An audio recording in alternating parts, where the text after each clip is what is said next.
Thanks for tuning in to our seller interview series. Up today, we've got an informational site for sale in the nonprofit niche with over 20 plus courses being sold that help NPOs with fundraising. Created in August 2009, this business makes $12,170 per month in net profit, and the listing number for this site is 40551. Now, we do these interviews to give potential buyers more information about both the seller and the sites they're looking to purchase. We hope these insights are helpful for you in making a buying decision. Now, we've got the seller with us today to go through the business and cover everything from niche selection to traffic and monetization. Thanks for coming on, Joe. Thanks for having me. Glad to be here. Yeah, glad to have you here as well. Now, before we dive in deep into the meat of this interview, let's just do a quick summary for our listeners out there watching this and want to know more about the business. The business was built, as I mentioned, in August 2009 as a monthly gross revenue of $14,065 with expenses sitting at $1,895 for that total net profit of $12,170. Now, this is over a 12-month average, and with the sale also comes a custom design website built on WordPress using the Theseus theme, a Twitter profile with 6,600 followers, an opt-in AWeber email list with 24,000 plus newsletter subscribers, as well as brand assets including well-known name, brand, logo, custom design graphic for the classes and books, the domain name, obviously, and a custom design AWeber newsletter template. Ownership of all intellectual property, including 22 of the online courses, 6 recorded webinars, 4 ebooks/kits are sold on the site, and almost 400 posts/newsletter articles, as well as a custom designed shopping cart template through UltraCart. So that's a lot of stuff there that's included in the sale, which is pretty awesome. So, Joe, can you tell us a little bit about your background when it comes to building and running online businesses? It sounds like you've been around for a while, considering all the assets are included in the sale. So maybe you can give a little background on yourself here. Sure, absolutely. Well, this site was really a labor of love. It was a site that I started that mirrored my professional life. It's, as you said, in the fundraising niche targeted at nonprofits. And I myself spent a good number of years working in nonprofit fundraising. So I started it as an authority site to share information and best practices on fundraising with millions of nonprofits and fundraisers out there. And as you said, I started in 2009, and it is really just taken off since then. That's awesome. Now, for someone that is brand new to online business or just this idea in general, selling informational courses, could you please describe briefly how this website makes money? Sure. The main way that the website makes money is, as you said, by selling online courses. So the site offers 22 courses. They're all completely done, completely recorded, completely written. And the courses run anywhere from 4 to 12 weeks. And they tackle lots of different topics in nonprofit fundraising. And the way the site works is every 2 weeks, we do a launch through our newsletter where we offer a different class for sale. And when people sign up for our classes, they pay via credit card for the class, and then the content is dripped out to them over the course of those 4 to 12 weeks, depending on which class it is. And they'll get the classes by email. The classes are composed of, some of them have written guides and podcasts, but some of them are webinar-based classes, and they're really evergreen content. It's evergreen nonprofit fundraising content, things like how to ask people for money, how to raise money online, how to write fundraising letters, things that nonprofit fundraisers are really interested in. The other ways that the site makes money, and I would say about 80% of our sales are through those online classes. We do offer some recorded webinars and some ebooks, again, all pre-recorded. We don't do anything live, that are offered for sale on the site. Plus, we offer advertising. So we have a number of advertisers who pay on a monthly basis to be on our website. And we also offer e-blast advertising. One of the best things about the site is for the past 7 years, we've built up a very, very strong opt-in email list where we have now over 24,000 opt-in newsletter subscribers, and they hear from us every week about our class offerings. And we send them out an article. The article's already written. We're just on a rotating schedule where we'll send an article out that's already been written. It's been in our newsletter before, years ago. It's going back out again with a class push, and we accept blast emails. And so we will send out emails from advertisers to that list as well. And our list is very responsive. And so blast email advertisers in the fundraising niche are very interested in sending out emails to our list. That's very interesting. So for your drip sequence with Aweber, do you already have that set up where every 2 weeks you have the drip made to be launching one of your courses, or is that something that you're doing manually? That's something that we do manually. We have a VA, virtual assistant, on our site, and she handles the vast majority of our customer service, our customer interaction, and our classwork. Basically, what I do as the owner of the site is I spend about 5 hours a week on the site, and those 5 hours are spent in part sending out or setting up that week's email newsletters. And again, it's all copy and paste. Basically, we don't write anything new. We take stuff that we wrote. We have over 400 articles already written. Take an article that has appeared in the past, copy and paste it right into the Aweber list and with a mention of the class, and send it out. And so I work on that every week. And I also work with our major advertisers. So anyone that wants to send out a blast email, that's the work I do. And as I said, it takes about 5 hours a week. Our virtual assistant, she works about 20 hours a week doing customer service and dealing with the classes themselves. One of probably the biggest areas of improvement that someone could make on the site that I have not done is to automate some of the work, as you said. But right now, that's taken care of by me. Very cool. So why are you selling the business? Why not keep it and grow? Obviously, as you said, it reflects your professional life. So and it's making good money. So why are you selling it? Right. Well, I actually have another site that I'm working on, not in the fundraising niche, and I'm focused on that. And so what I decided was selling the site so I'd have more time to focus on that, and also, be able to pay off some bills and things like that. That will free up some cash so I can work on the other site. So you're saying you're going to spend all the money from the sale to come hang out in Southeast Asia? That sounds like a really great plan. Awesome. I'll wait for the winter to go there. Yeah, so you're basically, you want to focus more time on a new business, pay off some bills, and perhaps reinvest a little bit into the new business. So that's great. Now, as far as site history goes, it was built in 2009. What was the trajectory of the business for those first few weeks and months? Like, was it pretty easy to start getting traction, or did it take a while? I worked pretty hard on building a lot of great content for the site before we ever launched, classes and things like that. We waited I would say about 8 months after launching the site to launch any classes or books and webinars. What I really focused on was building really great content and letting people out there who are interested in nonprofit fundraising know about the site. So we got a lot of great links early on and continue to do so, but a lot of great links early on from universities who are, do nonprofit fundraising courses, from newspapers and magazines in the nonprofit space. A lot of people don't realize exactly how big the nonprofit space is. In the United States alone, there are over 1.5 million nonprofits just in the United States, and they raise over $250 billion per year. And so it is a really, really big and very active space.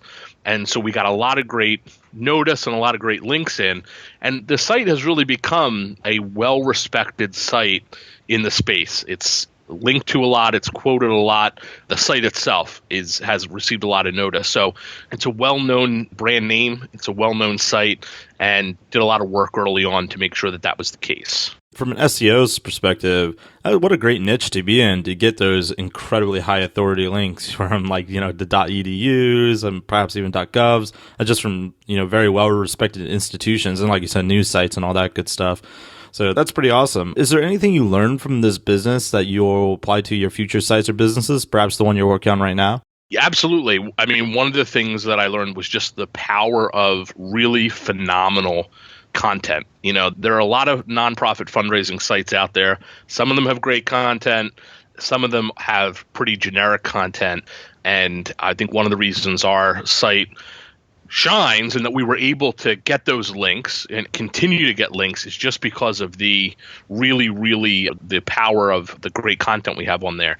The other thing that I learned is the power of an email list. I mean, the truth is the vast majority of our business involves getting people to come to the site, sign up for our newsletter list, and we've got opt-in boxes all over the site. Got a great giveaway that we give out, an ebook in return for someone signing up for the list. And then we stay in contact with that list regularly, more than once per week.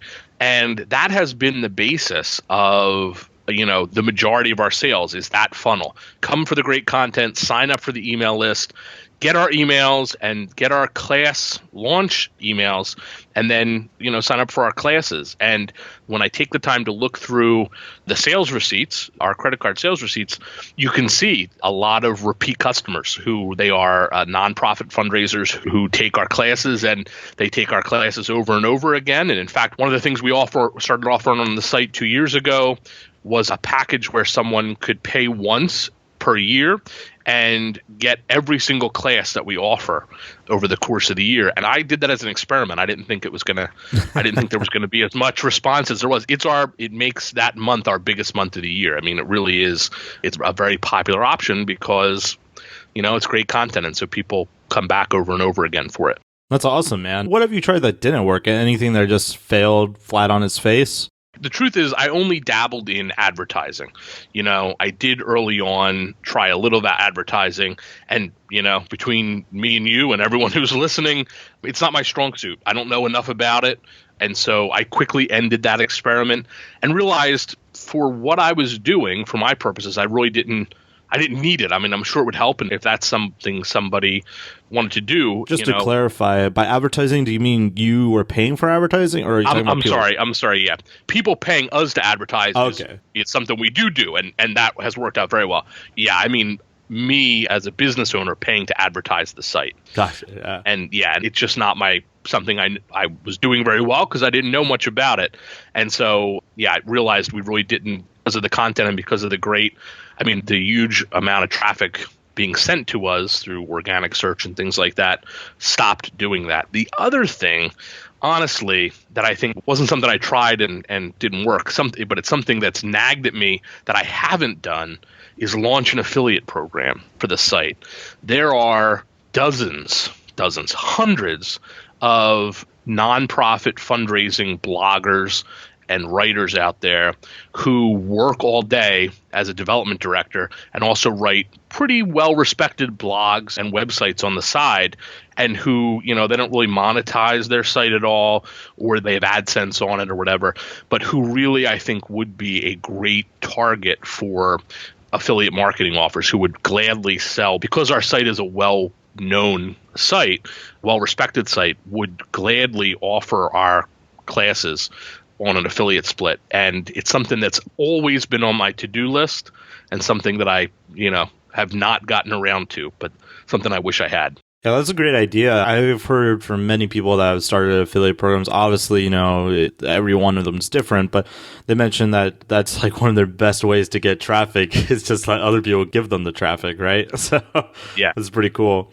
To move into traffic and earnings, could you break down where your traffic is coming from? Is it mainly organic? Is it referral? Do you get a lot of social traffic? I know you said you're not really doing much advertising now, but what is the breakdown? Yeah, so right now, not doing any advertising. Haven't done advertising in a long, long time. We do get about, depends on the month, but we get anywhere from 60 to 80,000 unique visitors a month who look at 100 to 130,000 pages per month.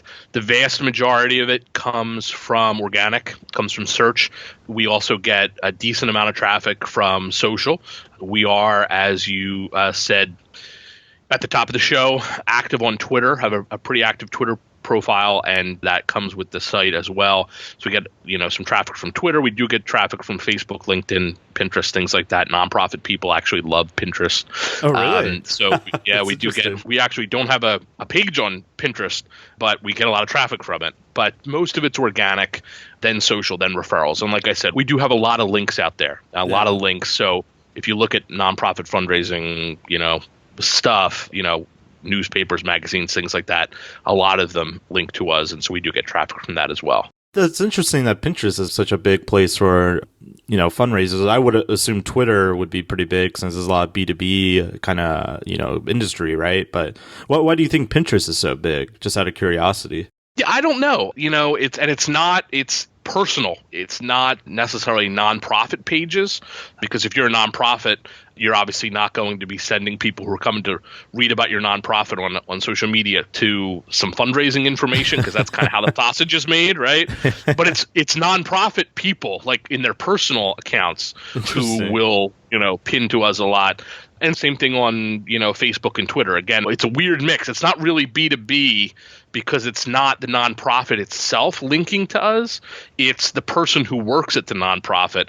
And it's a very active community, meaning, like I said, there's a 1.5 million nonprofits in the United States, which means that there's probably, 10 million professional full-time nonprofit fundraisers, everything from nonprofits that have 0 up to universities that might have 100 full-time fundraisers working for them. But it's a very active community, and they love talking to each other about fundraising. They love going to conferences, and that's kind of was the idea behind us offering the classes. Was I was trying to take, at the time when I started it, it really wasn't being done. There were webinars out there in 2009, but there weren't multi-week online classes for fundraisers.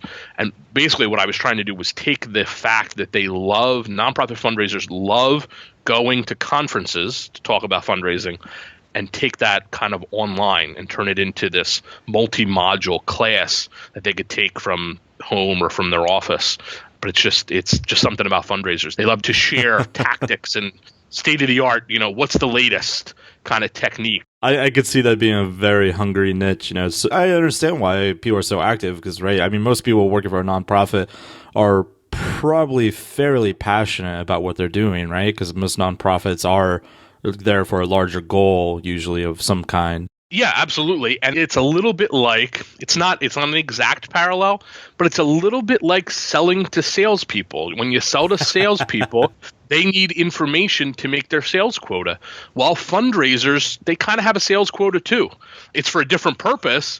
It's to be able to, they might need to raise $100,000 this month to keep the soup kitchen open, but there's definite deadlines and goals, and they want that information because they need to raise that money and raise it now. Yeah. And I know because I was there. I've worked full time as a development director for a nonprofit, and I remember, and I was also an executive director, and so I was the one who had the goals, and then at one point I was the one who was kind of enforcing those goals, saying we've got to raise it.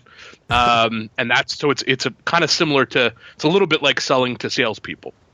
That's an interesting analogy. I could totally see that. Now, on the breakdowns of earning types in history, you mentioned you focused for the first 8 months on just putting out great content, really more so than monetizing the site. But could you break down the earning type? Like, are you earning mainly just from one course? You mentioned you have a bundle offer that gives you guys the best month when you guys do it. But do you find that you're earning good money from all the products or mainly just a couple?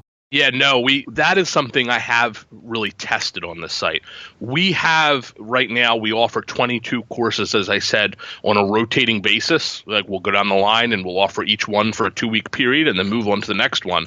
But we've done probably 30 courses, and there's 6 to 8 courses out there that we did at least twice, and they did not convert as well as I would like. And so we stopped offering them, because the courses we offer, the 22 courses we offer, while certainly some do a little better than others, they all do extremely well. They all hold their own in terms of the courses. And like I said, 80% of the revenue on the site are these courses and webinars, and primarily the multi-week courses.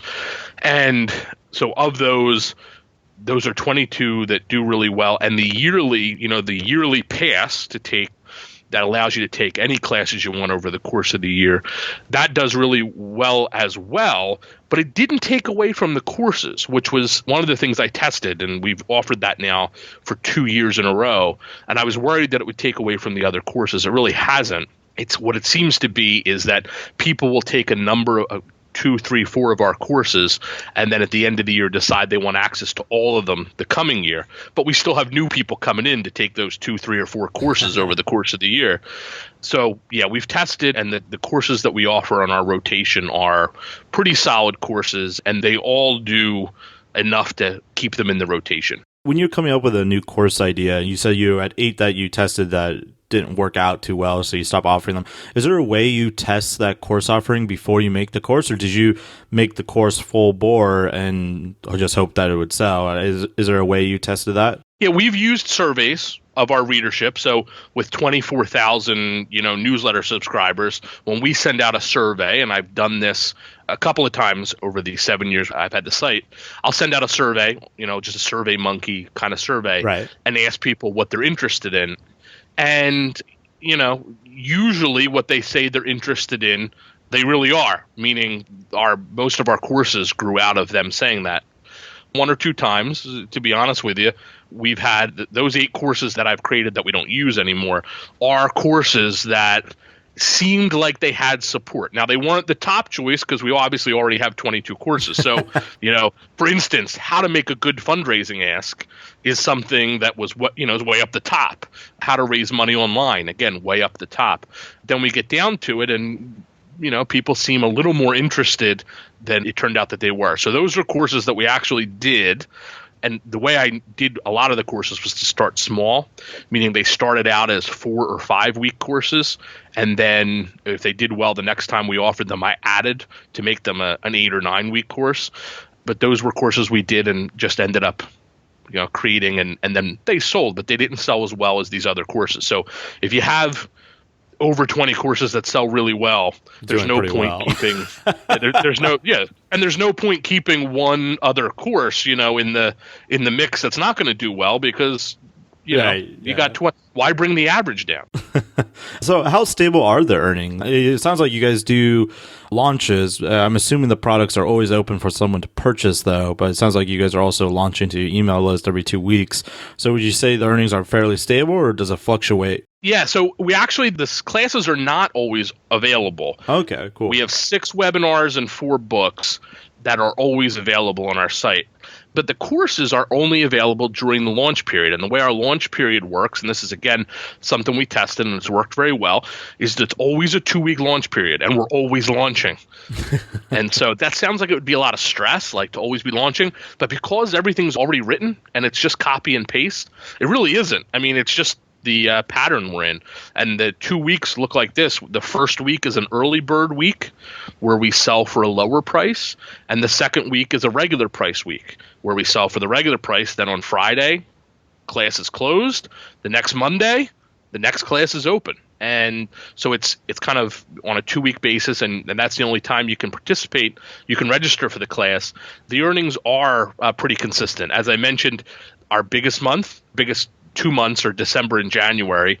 That's depending on which week that pass we offer that you can take all the classes falls in. And that is our biggest month because of that. But other than that, they're fairly consistent, and they do fluctuate a little bit depending on, if there's advertisers who want to send out a lot of solo emails like we talked about, because we do charge. We have a very responsive list, and it's a very large and very highly targeted list. Because of that, it's a valuable list. And so we do charge a lot to send out a blast email. So that, if several people purchase blast emails in a month, that will move the numbers up or down. But other than that, it's pretty stable, and there's a good base of income that comes in every single month, primarily because of the classes. That's awesome. It's really cool that you're recycling evergreen content. That is something, as a content marketer myself, content manager, I read about all the time, building content assets that you can use over and over again. And it sounds like you're doing exactly that. But are you still adding content on a monthly basis? And if so, how much content are you adding on a monthly basis? Yeah, honestly, right now, no. You certainly could. And certainly I get emails about a lot, and we haven't been taking them up on it right now, but we certainly get a ton of emails from people in the fundraising space because the site is well known who want to do guest posts and things like that. And so I probably could fill a year of new articles just based on guest posts from people who know what they're talking about. But no, we have not been adding new content. We have been, as I said, recycling the newsletter articles during that 2-week launch period. I mean, the way our newsletters work, really people generally get 3 newsletters from us a week, believe it or not, and they've become used to that. And again, when I first started doing that, I was a little worried that maybe it was too much, but it hasn't been. And the way that it works is the first week, that early bird week, Monday, they get an email letting them know the class is live. Wednesday, they get an informational article that's recycled that also has at the bottom a little reminder that the class is live. Friday, they get an email letting them know that the early bird period is going to end that day, that afternoon, that evening. The next week, Monday and Wednesday, both Monday and Wednesday, they get an email that's an informational article, again, recycled. At the bottom lets them know about the class, which is now in regular price. And then that Friday, they get an email letting them know class registration ends, period, this evening. But all of that, like I said, all of that's recycled. Even the class announcements are recycled. Just go in and copy and paste from the last time we launched that class, and that's what we send out. And that cycle has worked fairly well. Like I said, that's probably 2 to 2.5 hours of my 5 hours a week that I spend on the site is spent just copying and pasting to send out. We have not on a regular basis been adding new content, probably for about 6 to 8 months now. It's been running completely on kind of recycled content. I think that is a good segue into the next section here, which is about the opportunities that the site has. Let's say you were going to keep this website and you wanted the least risky path to grow it, to keep on growing more income and revenue from it. What would you focus on? Yeah, well, first of all, we've already kind of talked about it. The first thing I would do is that thing that's been on my list all this time, which is an affiliate program. Like I said, I think there's a huge appetite out there. So I would launch an affiliate program and get other sites to start promoting the content. I really think that's a huge opportunity. Couple other things, certainly I think there's traffic generation opportunities. We're not doing any active traffic generation other than putting up, we put up content. We did put up great content, are active on social media. But, getting more traffic in certainly I think is an opportunity. I think there's an opportunity on advertising. Like I said, we do offer these solo blast emails, and we also offer display advertising on our site. But I think there's an opportunity if someone wanted to really go out and sell that. I mean, the truth is I have not really gone out and sold those solo blast emails. There are companies that have come to us to ask about solo blast emails that are kind of regular customers now who do the blast emails. But I think there's an opportunity, and certainly the amount we charge for them is high enough that it probably would be worth someone's time if they wanted to actually go out and sell those. And I also think some sort of white label sales. I mean, that's kind of the flip side of affiliate marketing is something that I had explored early on. It went well, but I just didn't have the time to focus on it. And I did it right in the beginning, which was working with people who, blog in this space to offer kind of a white label class on their site, to take our content, strip off our branding, put on their branding, and let them sell it and kind of do a revenue split model. I would definitely do the affiliate, marketing first, but that's another opportunity. And the site we did it with, it generated pretty good revenue. But again, as I said, that was probably 5 years ago. So that would be something else I would probably look into.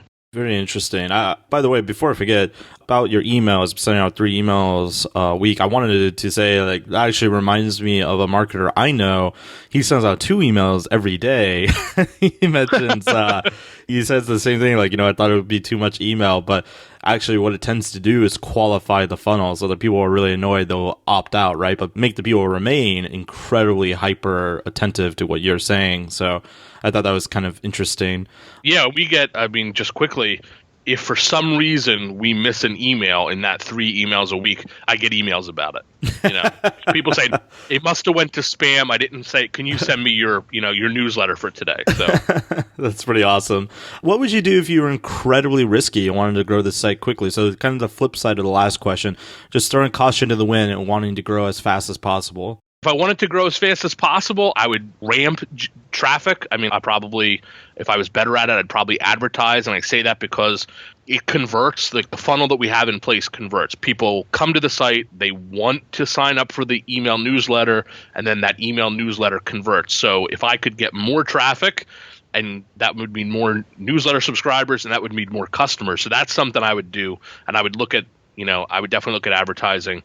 I would probably also consider, if I wanted to, make more money and outside of that traffic generation, I'd probably consider maybe raising prices. If I wanted to be a little edgy, I would test higher prices. Speaking of testing, I would A/B test the site. I mean, Did a little bit of that when I started with some placement, with some copy on our sales pages and things like that, but not something we've done extensively. And so I think there's an opportunity to raise conversion rates if someone was to really optimize the site, whether it's spending money to do it or doing it themselves. I think there's also an opportunity to probably expand the product line. I mean, there's a ton of experts in this space, in the nonprofit fundraising space, that are willing to create content, to do webinars, things like that for free or for a nominal fee to increase their name recognition, because they're not primarily teachers, they're primarily consultants.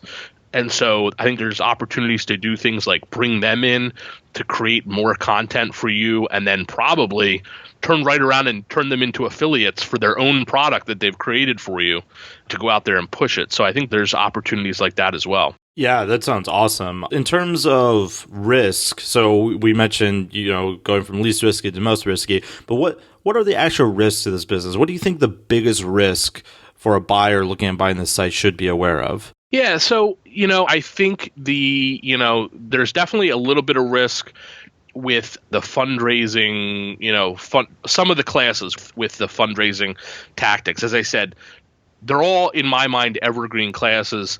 The vast majority of them are not ever going to change, meaning an ask is an ask is an ask, and there's a science behind doing asks that's been around for 80 years, and it's not going to change.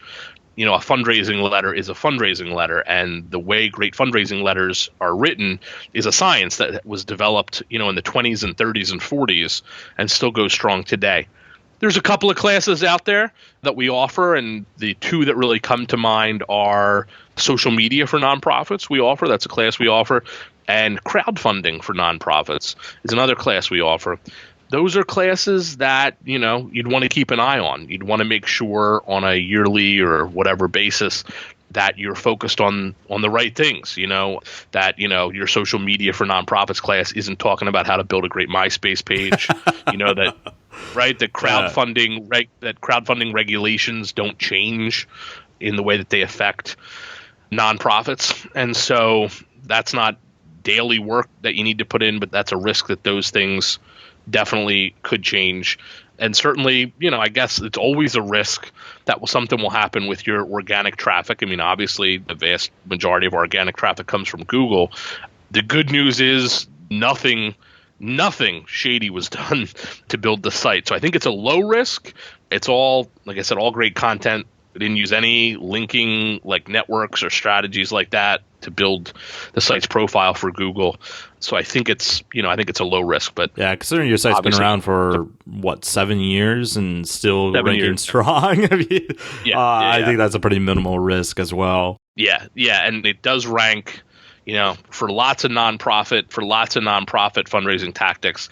It's the number one search result, or number two, or it's got we have multiple articles on the first page of the search results. So I feel pretty good about it. So just curious, going back to the risk of, like, saying a social media course isn't updated properly with new methodologies that come out, how do you create the courses? Is it something that you did yourself, or do you now have someone that creates the courses for you? How would someone, say a buyer that comes in that's not familiar at all with the nonprofit space and they want to expand the catalog of courses, how would they go about doing that?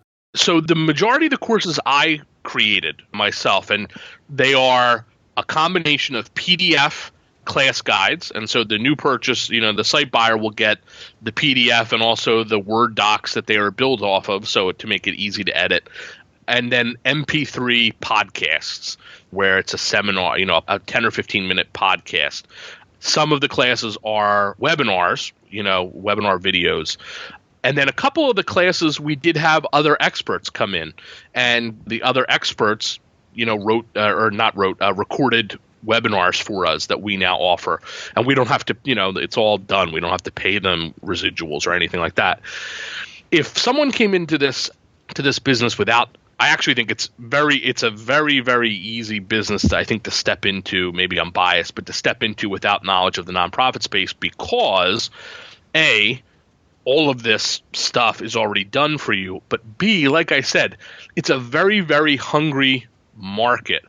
There's a huge infrastructure out there, or community out there, of nonprofit fundraising consultants, nonprofit fundraising service companies, lots of different groups that are really hungry to get in front of this audience. And we have a great name and a huge list. And so I get, like I said, I get requests to do guest posts all the time. I get requests from people to offer classes for us. I get tons of requests for things. And so, and right now the answer is just no. That's just not in our editorial calendar. That's just not what we're doing. But if I wanted to expand the classes at this point, I wouldn't do them myself. I would say, okay, I want to offer a class on whatever. And then I would, contact a couple of, of consultants in this space who work on that topic. They're easy to find. They will probably contact you. You can definitely see that they're active on writing articles and other things that they're doing for free. They're definitely going and speaking at conferences for free, because these nonprofit conferences that you see, very, very few, and the presenters are compensated, usually only the keynote presenter.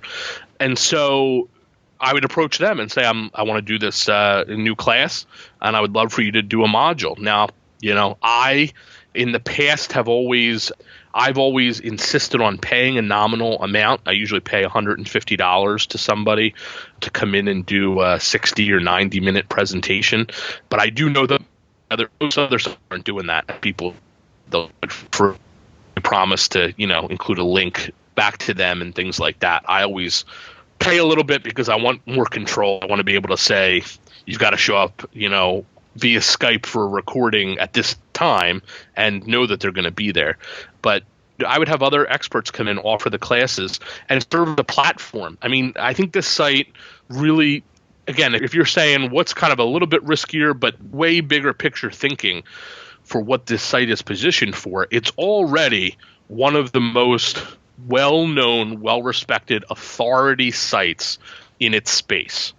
Kind of the next evolution, if somebody wanted to do it, would be to turn it into a platform, a true platform where other experts, other people could come in, write, offer classes and things like that, and the site is really well positioned to be able to. You mean something serve kind of as like Udemy as far as platforms go? Well, you certainly could do that too. Yeah, I mean, that's really big picture thinking. But in the nonprofit fundraising space, yes, you certainly could offer. I think the site could do that. It could be a platform where other people come in and offer fundraising classes to the audience, and the site takes a cut of it. It certainly could be a place where, kind of like on a little bit smaller scale, where the new owners could have people come in, write articles as a free way to generate content. People would gladly do it. People come in and offer webinars that you record as a way to offer new content, and people would gladly do it. Again, just because of how well respected the site is in the space. It's very cool. So moving into the work required, can you please describe the amount and type of work you're doing, like maybe on a weekly basis or a daily basis? I know you've gone over a little bit of your 5 hours is mainly, sounds like it's dominated by the copy and pasting or the launching funnels, but could you just like lay that out for us?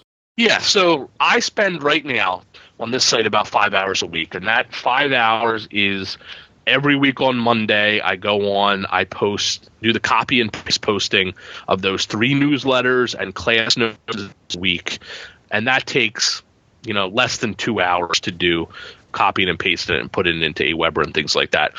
Then I'll spend usually about an hour a week talking with our major advertisers. So we have a number of major advertisers, and those are advertisers that I would expect would continue to advertise on the site because they've gotten great results, both on display advertising on our site and on those blast emails. I'll talk to the major advertisers usually about an hour a week. I won't do any necessary new selling, and that's, again, a pretty big opportunity, I think. But for the current advertisers, I'll talk to them. They'll want to talk about their ad buy, whether it's display or whether it's the solo blast emails, what they're buying the coming month or the coming quarter. So there's a little gentle selling there, trying to get them to up that buy. And then I'll have to oversee our VA. So about 1 or 2 hours a week, I'll interface with my virtual assistant on primarily customer service issues. Our virtual assistant works 20 hours per week from her home, and she deals with customer service issues. She handles any refunds. We don't have a lot, but every business has some. She handles people who can't access their classes or who took a class last year and forget how to access it. And because we tell people they have lifetime access to the class that they take once they buy it, they forget their password because every class has its own page that all the class materials get linked to. So she handles all that customer service issues. I certainly occasionally, probably 1 to 2 hours per week, will need to talk with her about how to handle, various issues and things like that.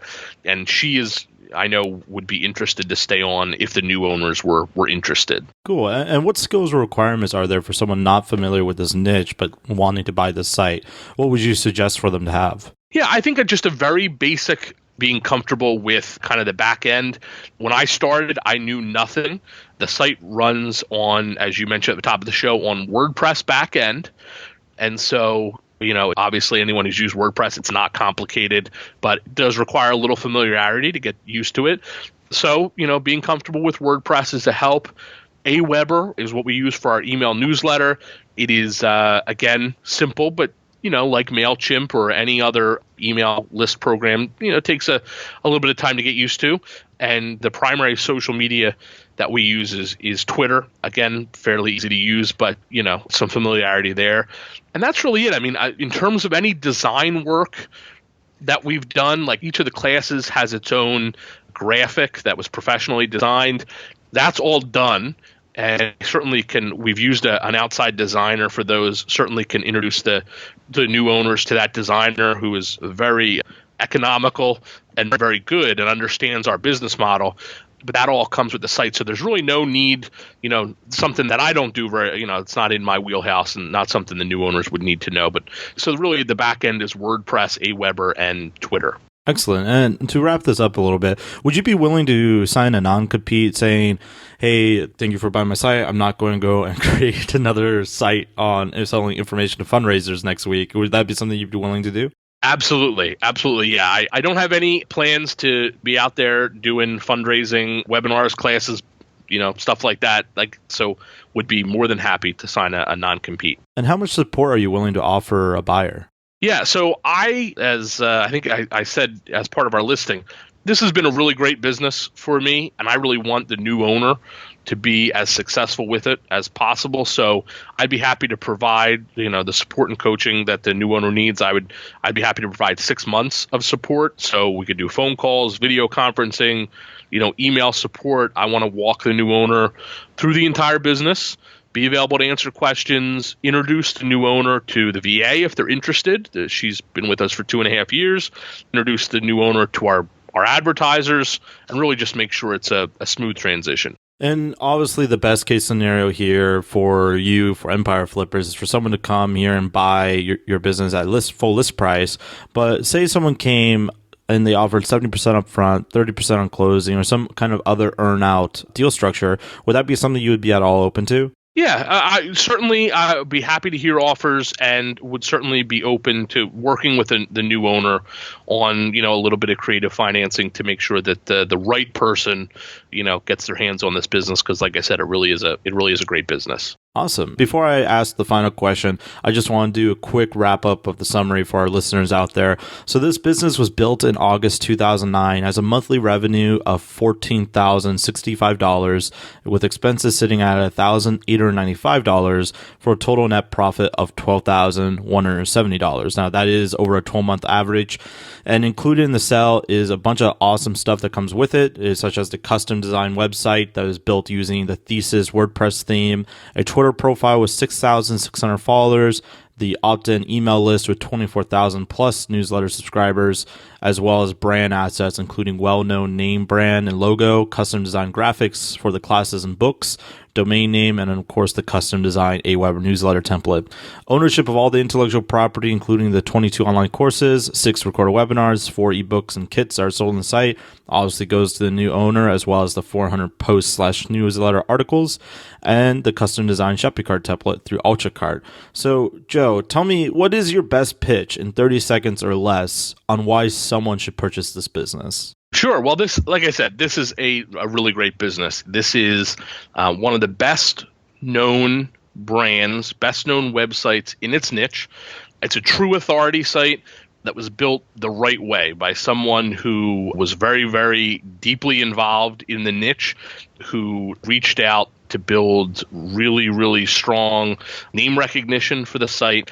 And then we monetized it in a way that really, really appeals to this niche's particular audience, which are classes and learning opportunities. It's a hungry audience, and like I said, 24,000 or more of them are on our email newsletter, and there's a ton more out there that we still haven't reached. So I think it was a great business, and I think someone could very easily step in, even without knowledge of the niche, and continue to grow the business, continue to run it, and continue to enjoy what has been a really strong revenue from the business over the past 7 years. Yeah, absolutely. Great pitch. I think you have some great systems in there that someone can come in and kind of plug and play, as well as a lot of potential for the right buyer to actually grow the site brand into, even more levels. So for those watching on YouTube or Dailymotion or some other video website, if you're watching this and you want more information, the link will be below the video that would take you to the marketplace listing. Now, if you're watching on the actual listing page and you want more information,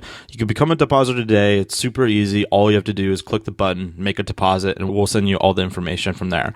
So, Joe, thank you so much for coming on. It was an absolute pleasure. Thanks, Greg. I enjoyed it.